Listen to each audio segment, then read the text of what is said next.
Aksi saling lempar dan nyaris adu jotos mewarnai laga final futsal tingkat provinsi.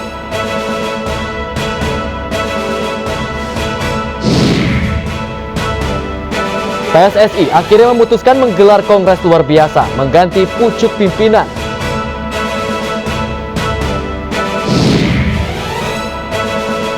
Banjir bandang dan tanah longsor di Filipina menewaskan lebih dari 47 orang.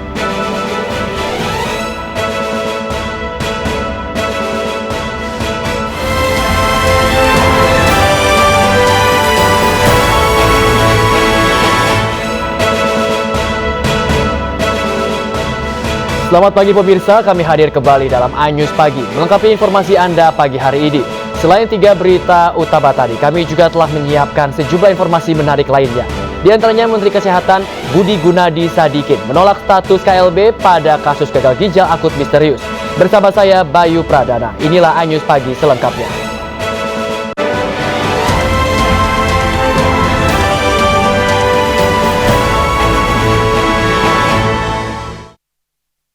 Pemirsa, laga final futsal Pekan Olahraga Provinsi di Sulawesi Selatan diwarnai kericuhan. Aksi saling lempar dan nyaris adu jotos mewarnai laga tersebut.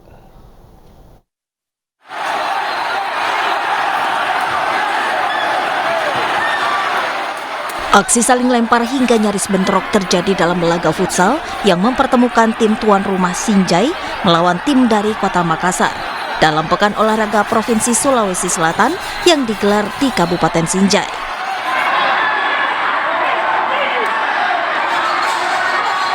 Tim Kota Makassar yang sementara unggul dari tuan rumah membuat suporternya semakin bersemangat.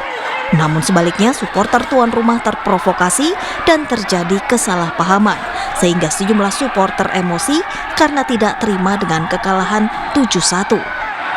Walau dalam pertandingan tersebut mendapat pengawalan yang ketat dari pihak keamanan, namun petugas sempat kewalahan melerai kericuhan. Situasi tidak kondusif, kurang kondusif. Kami koordinasi dengan panitia bahwa panitia menghentikan kegiatan ini daripada berkelanjutan akan korban. Mumpung belum ada korban. Ya, saya kira biasalah dalam sebuah pertandingan seperti ini ada provokasi-provokasi dari penonton, kemudian ada gesekan-gesekan antar pemain yang memancing antusias berlebihan dari penonton sehingga masuk ke lapangan dan terjadilah saya tidak menyebutnya keributan, bukan keributan sebenarnya. Ini adalah ekspresi biasa dalam olahraga. Polisi mengamankan seorang suporter yang dianggap menjadi pemicu terjadinya kericuhan dan meminta kepada panitia untuk menghentikan pertandingan.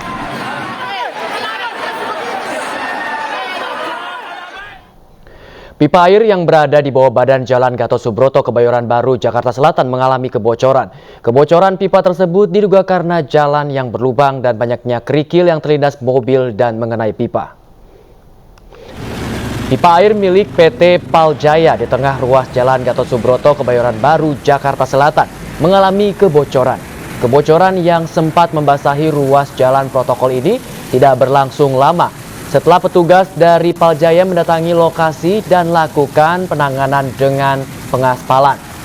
Diduga kebocoran pipa air berukuran 200 mm tersebut karena jalan yang berlubang dan banyaknya kerikil yang terlindas mobil mengenai pipa. Sementara akibat kebocoran pipa air sempat mengakibatkan arus lalu lintas kendaraan dari arah perempatan Kuningan menuju kawasan Semanggi tersendat.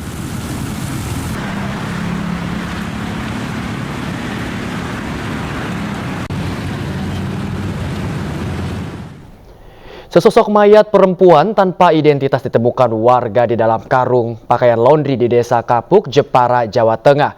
Terdapat bekas kekerasan di beberapa bagian tubuh. Diduga mayat tersebut korban pembunuhan.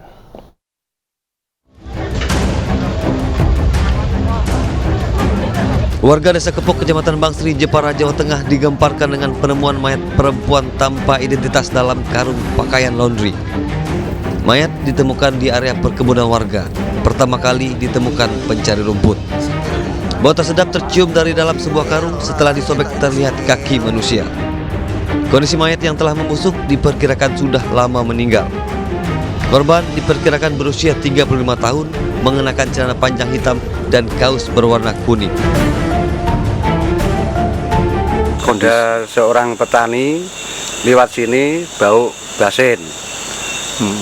Terus bau basin itu nelpon RT. Pak RT terus nelpon Hansipe disuruh melihat. Terus Pak Hansipe itu enggak bawa arit, terus pinjam arit ke saya. Terus itu dibredel, kelihatan kakinya. Ternyata itu mayit. Berdasar hasil visum, mayat tersebut merupakan korban pembunuhan. Terdapat bekas luka kekerasan pada kepala, dada, dan leher korban.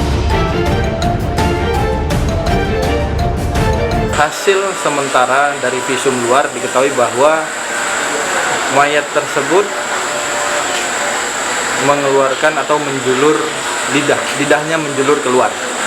Kemudian ada beberapa kekerasan, tanda-tanda kekerasan di bagian tubuh, di bagian leher dan kepala. Kemudian tindakan kami setelah ini melakukan otopsi terhadap jenazah berjenis kelamin perempuan ini untuk diketahui identitasnya, kemudian untuk diketahui juga penyebab kematian.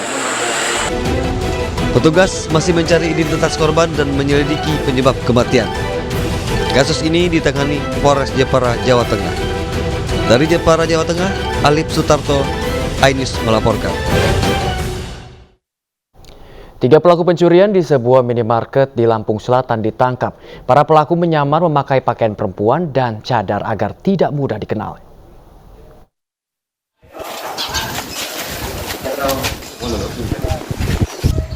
Polisi terpaksa menembak kaki ketiga pelaku pencurian di sebuah minimarket di Desa Bumidaya, Kecamatan Palas, Lampung Selatan karena melawan saat hendak ditangkap. Saat melakukan aksinya, para pelaku masuk melalui lubang angin di belakang toko yang dijebol para pelaku. Agar tidak mudah dikenali, para pelaku menyamar menjadi seorang wanita mengenakan penutup kepala dan cadar. Yang bersangkutan juga merupakan residivis sebelumnya. Pelakunya sama, artinya kelompok ini sama yang melakukan kegiatan-kegiatan yang demikian. Sementara ini yang bersangkutan hanya mengakui apa yang kita temukan. Nah, untuk itu nanti kita kembangkan. Untuk mempertanggungjawabkan perbuatannya, para pelaku mendekam di sel tahanan Mapolres Lampung Selatan dan terancam hukuman 9 tahun penjara. Dari Lampung Selatan, Lampung, Heri Fulistiawan, iNews melaporkan. Anak seorang Pak RT hamili pacarnya karena takut ketahuan, kedua kekasih ini nekat mengaborsi bayi dan mengubur bayinya di belakang musola di kawasan Ciracas, Jakarta Timur. Dalam rekaman CCTV musola Mitahul Jannah, Ciracas, Jakarta Timur, terekam saat pelaku atau ayah korban bersama rekannya membawa pacul dan jasad bayi sebelum dan usai menguburkan bayi hasil aborsi di belakang musola. Warga yang mengetahui aksi tidak terpuji dari rekaman CCTV musola langsung menggali kembali kuburan bayi tersebut. Dan benar, ada jasad bayi yang sudah membau. Selanjutnya warga melaporkan kejadian tersebut ke Polsek Ciracas, Jakarta Timur. Berdasarkan rekaman CCTV, akhirnya pelaku ditangkap polisi.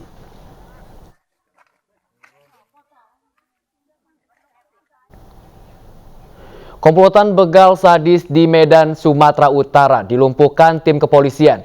Para pelaku sempat nekat yang mengejar korbannya dengan parang hingga masuk ke dalam rumah korban.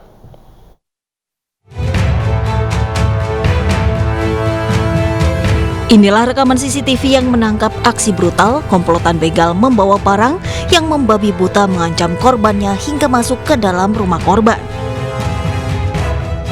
Dari 3 orang komplotan begal yang terbilang sadis ini, 1 orang akhirnya berhasil ditangkap tim kepolisian Polda Sumatera Utara. Sementara 2 rekan lainnya berhasil kabur dan masih dalam pengejaran petugas. Salah satu pelaku ditangkap oleh petugas saat hendak kabur ke Provinsi Riau. Pelaku dilumpuhkan oleh petugas karena nekat melawan saat ditangkap. Dalam aksinya, pelaku menyasar korban yang mengendarai sepeda motor seorang diri, kemudian membuntuti korban. Saat situasi sunyi, pelaku langsung mengancam korban dengan senjata tajam dan mengambil barang berharga dari korban. Dia masuk ke pekarangan rumahnya, dengan cepat para pelaku ini juga memepet atau masuk ke dalam pekarangan rumahnya dengan mengancam, ya, dengan mengancam menggunakan senjata tajam, ya, atau parang yang dia memang sudah persiapkan. Dan para pelaku ini bukan hanya satu kali, dia sudah berulang kali. Akibat perbuatannya, para pelaku dikenakan pasal 365 KUHP dengan ancaman hukuman penjara paling lama 9 tahun.